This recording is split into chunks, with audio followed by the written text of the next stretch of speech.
Hello everyone, welcome back to my channel Rupam lifestyle. আমার এই ছোট্ট চ্যানেলে তোমাদের সকলকে জানাই অনেক অনেক অভিনন্দন।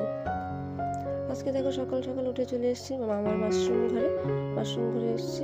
মানে আজকে রান্না হবে মাশরুম, তার জন্য আমি মাশরুম ঘরে এসে দেখছিলাম যে কোন মাশরুমটা ছিঁড়বো রান্না করার জন্য। তার সঙ্গে তোমাদেরকে দেখিয়ে দিচ্ছিলাম যে আমার মাশরুম ঘরে কেমন কেমন মাশরুম হয়েছে, কীরকম মাশরুম হয়েছে, সেটাই তোমাদের এক এক করে দেখো সবটাই তোমাদের সঙ্গে শেয়ার করছি। তোমরা দেখে কিন্তু বলবে যে কেমন হয়েছে আমার মাশরুমগুলো। কে কে মাশরুম দেখেছো, এরকম মাশরুমের সিলিন্ডারগুলো দেখেছো, কমেন্টে প্লিজ জানিও। দেখো প্রথম অবস্থায় মাশরুমগুলো এরকমই হয়, পরে আস্তে আস্তে বড় হয়ে একদম পাতার আকার ধারণ করে আর কি। তোমরা কে কেউ দেখেছো এরকম মাশরুম?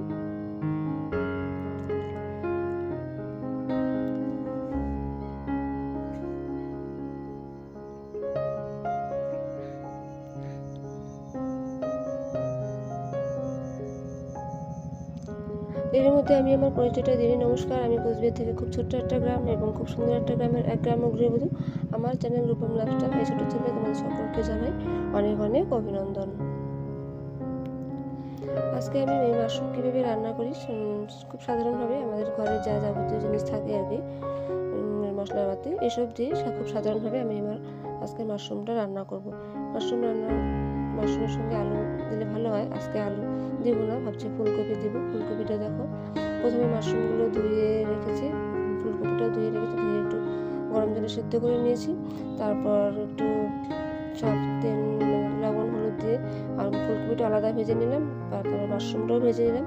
তারপর দেখো কড়াইতে তেল, তেজপাতা, পাঁচফোড়ন দিয়ে আজকে মাশরুমটা নিরামিষ রান্না হবে, কারণ আজকে নিরামিষ খাই আমরা, শুক্রবার নিরামিষই রান্না হবে। ওই জন্য দেখো আমি এখানে সব মশলা, আদা, জিরে, লঙ্কা এসব দিয়ে মাশরুমটা রান্না করবো। মশলার মধ্যে পেঁয়াজ রসুন দেওয়া হয়নি, কারণ নিরামিষ, ওই জন্যই দিইনি।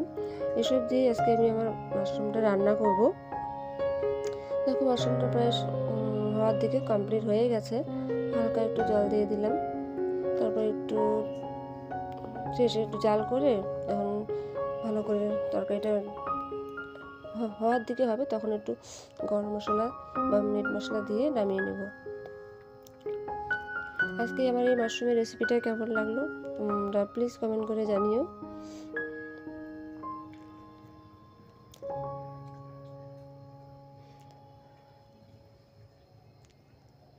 তোমরা কে কে মাশরুম ভালোবাসো, মাশরুম খেতে কার কার ভালো লাগে প্লিজ কমেন্ট করে জানিও। আজকে এখানেই শেষ করছি, টাটা বাই বাই, সবাই ভালো থেকো, সুস্থ থেকো। আজকের মাশরুম রেসিপি এখানেই এন্ড করলাম। দেখো শেষমেশ মাশরুমটা ঠিক এরকম দেখতে হয়েছে। আর আমার চ্যানেলটা যদি ভালো লেগে থাকে প্লিজ লাইক এবং সাবস্ক্রাইব করে দিও। টাটা।